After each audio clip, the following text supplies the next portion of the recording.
কত এই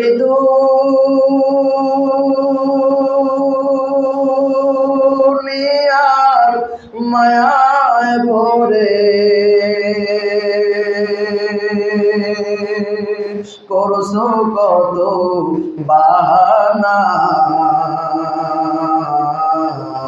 এই যে নয় তোরা আসল বাড়ি, কবর যে তোরা আসল ঠিকানা, এই যে নয় তোরা আসল বাড়ি। ইবাদত কবুলের শর্ত রিজিক হালাল হতে হবে। রিজিক হারাম নিয়া হারাম রিজিকের সাথে সম্পৃক্ত হইয়া আমি যত হালাল ইবাদত করি না কেন একটাও আল্লাহর দরবারে কবুল হবে না।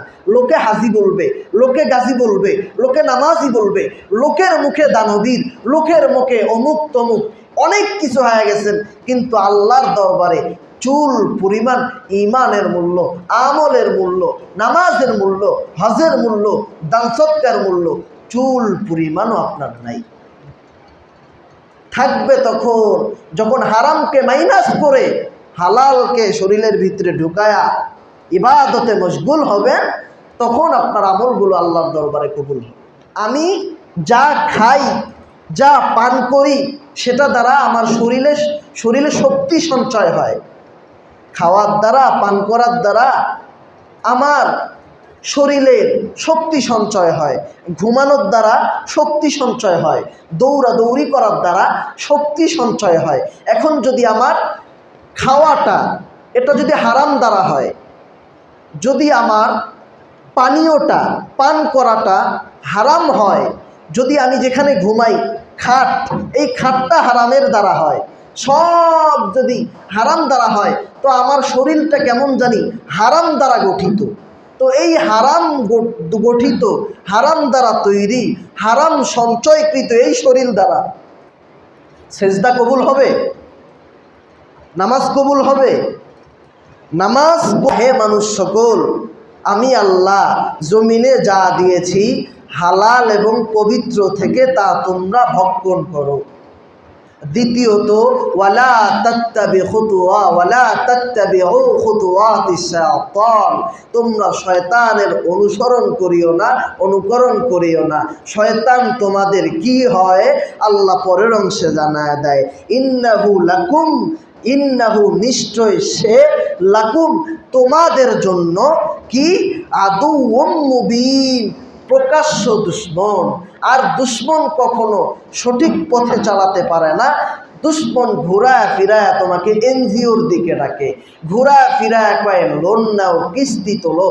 শয়তান ঘুরায় ফিরায়া তোমার এনজিওগুলোর দিকে তাকায় দেয়। একটা দুইটা দিন সবর কইরা হালালের পথে রাখতে চায় না। তুমি যতই হালালের দিকে ঝুঁকতে চাও, তোমার বাড়ি করার প্রয়োজন এনজিওর কাছে ভিক্ষা চাইতে হবে। এই ভিক্ষা যদি না চাও, তাহলে তুমি ওই শয়তানের অনুকরণ করতে পারবা না। শয়তান ঘোরা ফিরায় তোমাকে ওই এনজিওগুলোর দিকে নিয়ে যাবে।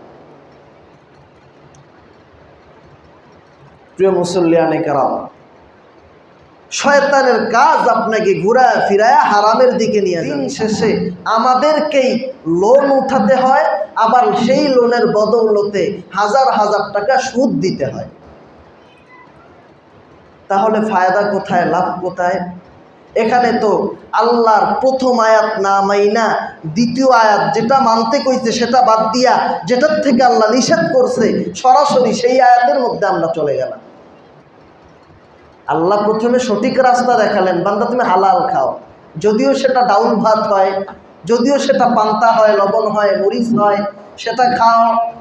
শয়তানের অনুসরণ কইরা এসিতে থাকার দরকার নাই, শয়তানের অনুসরণ কইরা ভালো ভালো বিরিয়ানি পোলাও খাওয়ার দরকার নাই। কারণ সেই পথে শয়তানের পথ আর হালাল পথ, সুন্দর পথ, জান্নাতের পথ হলো আল্লাহ কোরআনে জানায়া দেয় হালালান তাইয়্যিবা, হালালটা খুঁজো, পবিত্রটা ভক্ষণ করো। কিন্তু আমরা মুসলমান হতাশ হয়ে যাই, হালালটা খোঁজার পিছনে নয় হারামটা কিভাবে পাবে। তো বলতে পারে যে এগুলো কথা বলা ঠিক না, আমাদের সবার প্রয়োজন, ব্যাংকওয়ালাদের লস পড়ে যাবে, এ পড়ে যাবে, সে পড়ে যাবে। কারণ এই মেম্বারটা বড় আমানতের মেম্বার, ছোট হই আর বড় হই, কারণ মূল কথাগুলো, সত্য কথাগুলো আপনাদের সামনে আমাকে বলতে হবে। আমার কি হবে না হবে, সমাজের কি হবে না হবে, কার কি হবে না হবে, এটা আমার দেখার বিষয় নেই। কারণ